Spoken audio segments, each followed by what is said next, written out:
This is Hogue Metal here on andrewhogue.com, and we always have regular guests across the world talking about music and tours and albums and things like that, but not every day we grace with the presence of a chef. The vegan black metal chef, that is. We do have Brian Manowitz currently touring Australia as part of the Vegan Festival, and certainly has caused a huge stir, pardon the pun, with the chef joke thrown in there. But obviously a YouTube sensation with a lot of his videos, of course, being the vegan black metal chef. The Pad Thai episode 1 is the one that certainly rose him to stardom. So let's introduce him now here to andrewhogue.com. G'day, Brian, or vegan black metal chef, we shall call you. Greetings, listeners of andrewhogue.com. Too extreme. So, again, we could probably just quickly delve into a bit of the background, because really, again, as we know, the internet is just an amazing tool for people to try so many different things outside the box. And I don't ever recall coming across anybody quite as unique as yourself, especially in the realm of heavy music, combining extreme music and cooking. Tell us a bit about your background, your love for, cooking vegan, and, of course, tying in the extreme sounds of black metal. Yeah, I appreciate it. Well, basically, I've been vegan for, I guess, about 13 or 14 years. And throughout that time, I've kind of realized that in order for me to kind of eat really good food, I saw from the beginning that I would have to kind of learn how to make it.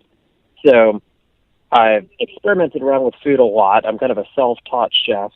And then several years down the line, I found myself in a situation where I'm like, wow, the food I feel I make is fantastic.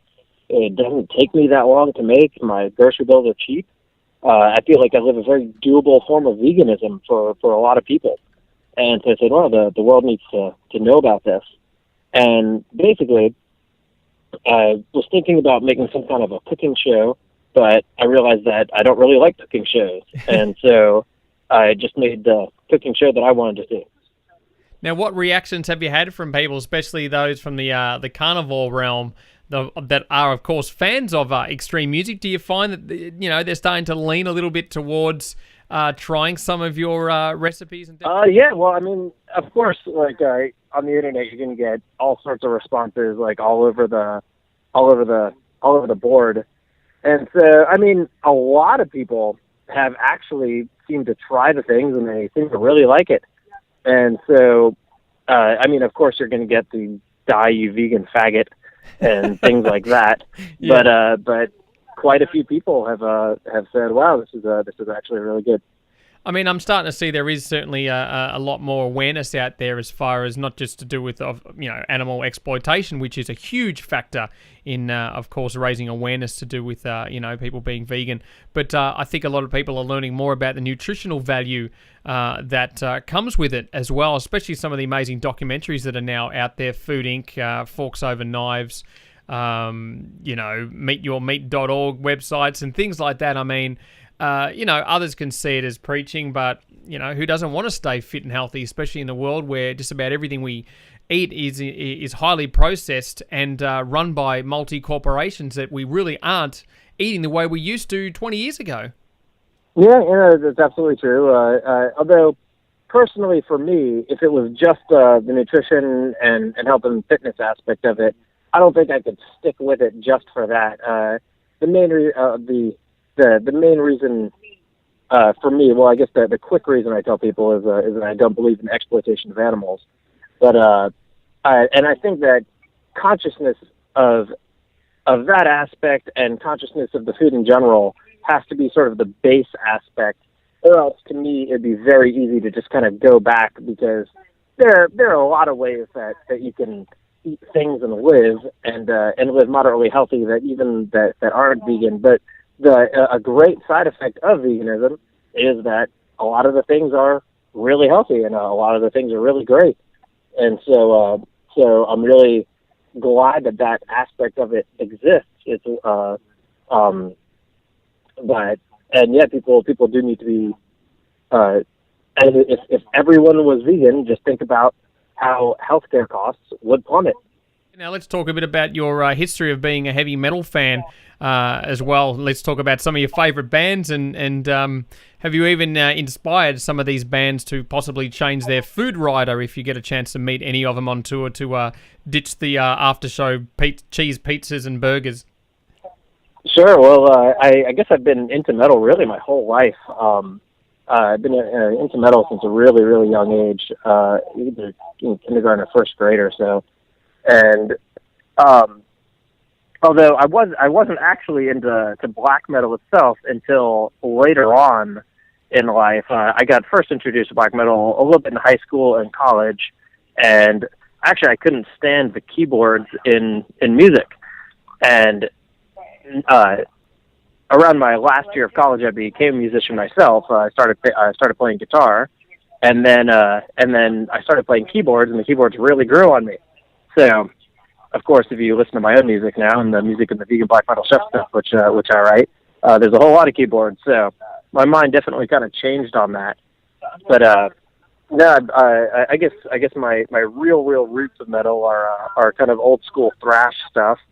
But I really love all types of power, black, some death, and just quite a different bit of it. I can't say I know any bands that have changed their eating roster because of me, but there are many vegan either bands or members of bands, like Angela Gassa or Elisa like Gulls, and even the dude Millie from Creator. Yep. Guy from Napalm Death, Barney from Napalm Death, and quite a decent list actually.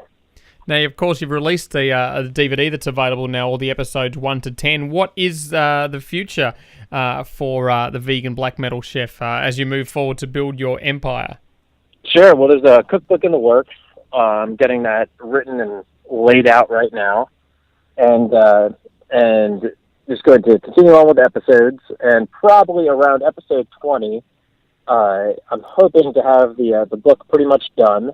And I want to go on a kind of a book tour and cooking demo tour, and I have a couple DVDs. I'm going to start. I've started also making vlog videos, just kind of videos of my travels, and as of course right now I'm in Australia, and as I go around at different veg fests and conventions and things, kind of want to share that with the world and just share more doable veganism with the world, and showing people that there are a whole lot of things that either they might not think of as vegan, or they realize that I don't even really shop at too many specialty grocery stores. I haven't shopped that much at a specialty grocery store to get many things. I mean, so many things are just kind of available and doable.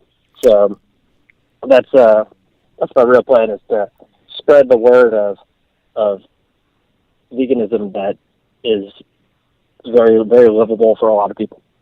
Now, I like some of your little recipe tips on the website, of course, the vegan waffle fry nachos. Fry or bake some frozen waffle fries, add salt, and dig into that shit. Holy fuck, unholy decadence. It's enough to keep you encouraged to cooking, because I hate cookbooks. Absolutely. Now, you're in town, of course, tomorrow night at the Vegan Festival in Melbourne at the Corner Hotel. Of course, you'll be doing an on-stage cooking demonstration and question and answer.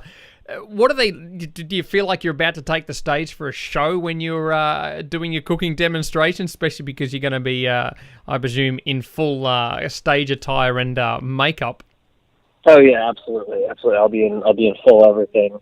And it is. Although it's really a very interactive cooking demonstration. It's kind of a full cooking demonstration from start to finish. I don't make something halfway and then bring it out from under the table and say, and this is how it looks when it's done. You get to see 3 meals being made in a little bit less than an hour, and you'll see that they're not expensive, they're not difficult. It's things that you can do.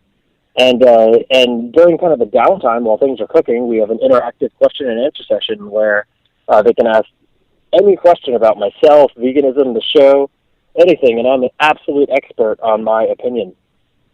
Awesome. Well, I'll definitely be attending, and for those in Melbourne, you want to check it out, go to the cornerhotel.com.au website. They'll have all the information concerning tickets and everything else to do with the vegan festival as well. All right, well, we can get you to choose one of your favourite bands and a track to conclude our chat here, Mr. Vegan Black Metal Chef. Let's go with Dimmu Borgir and Death's Embrace.